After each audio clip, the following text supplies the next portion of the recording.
ሰኔ 21 ቀን የእናታችን የእመቤታችን የቅድስት ድንግል ማርያምን ዓመታዊ ክብረ በዓል በታላቅ ድምቀት እናከብራለን ብለናል።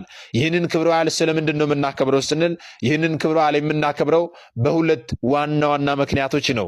የመጀመሪያው ስለምንድን ነው ስንል እመቤታችን ቅድስት ድንግል ማርያም በዚህች ዕለት በዛሬው ዕለት ሰኔ 21 ቀን ልጇን ወዳጇን ጎልጎታ በሚባል ቦታ ላይ እንባዋ እንደ ጅረት ውሃ እስኪፈስ ድረስ ለኃጥአን ምሕረትን የለመነችበት ዕለት ነው። ጌታችንም ልመናዋን ተቀብሎ ቃል ኪዳንን የገባላት ዕለት ነው። በዚህም ምክንያት ሰኔ ጎልጎታ እያልን ይህንን ክብረ በዓል በታላቅ ድምቀት እናከብራለን። ሁለተኛው ምክንያት ደግሞ ስለምንድን ነው ስንል በአዲስ ኪዳን የመጀመሪያዋ ቤተ ክርስቲያን በእናታችን በእመቤታችን በቅድስት ድንግል ማርያም ስም ሰኔ 20 ቀን ታንጻ ሰኔ 21 ቀን ደግሞ ቅዳሴ ቤቷ የተከበረበት ዕለት ነው። በዚህም ምክንያት ሕንጸተ ቤተ ክርስቲያን እያልን ይህንን ክብረ በዓል በታላቅ ድምቀት እናከብራለን ብለናል። ታዲያ ጥንተ ነገሩ እንዴት ነው፣ ታሪኩ እንዴት ነው የሚለውን ማወቅ ያስፈልጋልና እመቤታችን ቅድስት ድንግል ማርያም በጎልጎታ ምን እያለች ጌታዋን ለመነችው፣ እንደዚሁም ደግሞ ጌታችንስ ምን አይነት ቃል ኪዳን እንገባላትና ይህንን አጠር አድርገን እንመለከታለን ማለት ነው።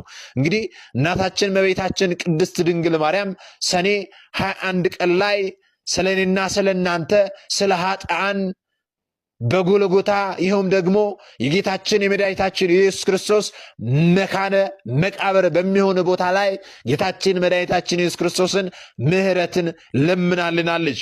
ምን እያለች ጌታችንን ለመነችው ካልን ደግሞ እናታችን እመቤታችን ቅድስት ድንግል ማርያም እንዲህ ስትል ጌታችንን ተማጸነችው። አቤቱ እኔ እናትህ ገረድህ የምሆን በማኅፀኔ 9 ወር ከ5 ቀን ተሸክሜሃለሁና ጡቶቼንም 4 ዓመት እየጠባህ አድገሃልና እለምንሃለሁ ማልድሃለሁ አለች።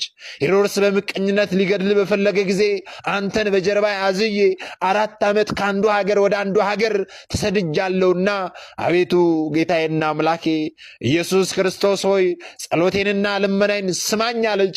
አቤቱ ማኅፀኔን ዓለም አድርገ 9 ወር ከ5 ቀን የተሸከሙህን አቤቱ በቁርና በብርድ ወራት በቤተልሔም ከኔ መወለድህን አስባለች። አስተውል እግዚአብሔር ቤተሰቦች፣ እናታችን እመቤታችን ቅድስት ድንግል ማርያም ይህንን ጸሎት የጸለየችው ለራሷ አይደለም። ይህንን ጸሎት የጸለየችው ምሕረትን የለመነችው ለጻድቃን አይደለም፣ ለእኛ ለኃጥአኑ ነው። የዘላለም ኪዳንን ታገኝ ዘንድ በቃል ኪዳኗም ደግሞ እኛ ልጆቿ እንማር ዘንድ ነው። እመቤታችን ቅድስት ድንግል ማርያም ጎልጎታ በተባለ ቦታ ላይ ልጇ ወዳጇን ምሕረትን የለመነችልን እንዲህ አለች። እመቤታችን አቤቱ ከአንተ ጋር ከሀገር ሀገር መሰደዴን ስለ አንተም የደረሰብኝን ጭንቅና መከራ ረሃብና ጥም አስባለች። የምለምንህም አለች ለደጋጎች ለጻድቃን ብቻ አይደለም፣ በዚህ ዓለም ሳሉ ስሜን ለሚጠሩ መታሰቢያ ለሚያደርጉ በአማላጅነቴም ለሚተማመኑ ኃጥአንም ነው እንጂ አለች። አቤቱ ጸሎቴንና ልመናዬን አስተውል። ከአንተ ዘንድ የምሻውን የቃሌን ልመና ትሰማኝ ዘንድ የልቦናዬንም ሐሳብ ትፈጽምልኝ ዘንድ በዚህ ዕለትና በዚህችም ሰዓት 12